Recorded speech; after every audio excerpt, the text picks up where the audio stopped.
Selain donatur, dilarang ngatur.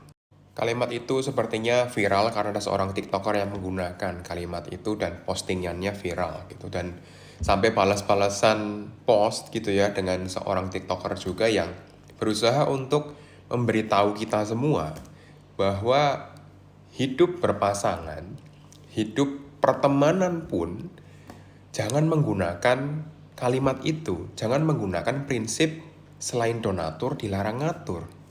Selain donatur dilarang ngatur. Saya banyak nggak setujunya sih sama prinsip ini. Coba deh kalian pikirkan. Yang pertama, berarti kita melihat seseorang itu sebagai objek, sebagai donatur dan sebagai penerima donasi. Berarti kita melihatnya itu hanya sebagai objek aja, objek finansial gitu. Kemudian yang kedua, berarti finansial itu di atas segalanya dalam sebuah hubungan, dalam sebuah pertemanan, dalam pernikahan bahkan gitu. Sehingga ini pasti tidak akan berujung baik.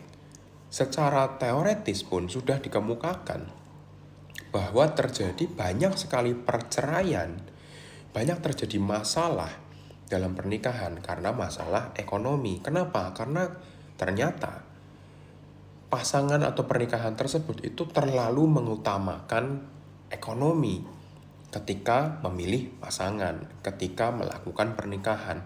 Setelah pernikahannya itu berjalan, ternyata mungkin terjadi penurunan kemampuan ekonomi, sudah tidak bisa memberikan donasi gitu seorang donaturnya.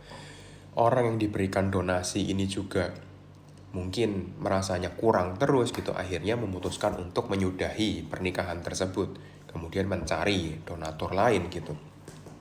Tapi di sini bukankah berarti kita merendahkan sebuah pernikahan itu sendiri? Bukankah kita merendahkan diri manusia itu sebagai objek? Dan seringkali yang menjadi objek itu adalah perempuan gitu loh. Apakah kalian perempuan itu mau direndahkan seperti itu, dianggap sebagai objek donasi gitu loh? Kamu yang saya donasikan berarti kamu nggak mampu gitu loh. Itu yang saya heran, kenapa kamu mau di... Tapi ya sudahlah. Banyak juga sih laki-laki yang mendapatkan donasi dalam tanda kutip ya, yang mau merendahkan dirinya untuk menerima donasi dari pasangannya karena prinsipnya tadi selain donatur dilarang ngatur. Artinya dalam pernikahan itu komunikasi hanya bisa berjalan kalau kamu ada uangnya. Ya tentu saja hubungan pernikahan itu tidak akan berjalan baik dong. Karena prinsip utamanya yang seharusnya terjadi dalam pernikahan yang cukup panjang dan lama adalah komunikasi yang baik justru. Komunikasi itu faktor kunci utama. Prinsip, visi, dan misi yang sama itu juga banyak persamaan, banyak common sense yang sama gitu ya. Dan banyak persamaan gitu antar pasangan yang akhirnya membawa kelekatan. Itu kunci utamanya kan. Terutama komunikasi, karena kalau ternyata faktor ekonomi yang transaksional itu dijadikan faktor utama, ya tentunya jadinya seperti itu. Banyak perceraian, banyak yang akhirnya ya seperti ini, selain donatur dilarang ngatur gitu. Tapi kalau kita mengedepankan faktor komunikasi, kalau ada masalah ekonomi, kita bisa komunikasikan. Oke, sesuai prinsip kita nih, kita harus gimana berarti? Apakah aku harus bekerja? Apakah aku harus membuat suatu usaha? Apakah kamu bisa meningkatkan kemampuanmu?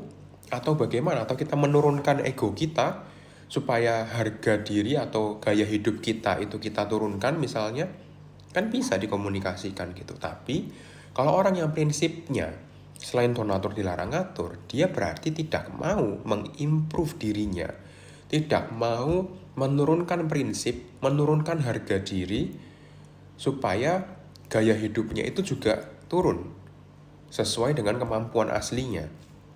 Dia nggak maunya mendapatkan orang yang bisa memberikan donasi, seorang donatur, sehingga dia tidak perlu menurunkan harga diri dan gaya hidupnya. Itu loh yang paling disayangkan gitu. Berarti mereka nggak mau improve gitu aja, secara mental, psikologis juga. Dan pada akhirnya itu tidak akan berakhir baik.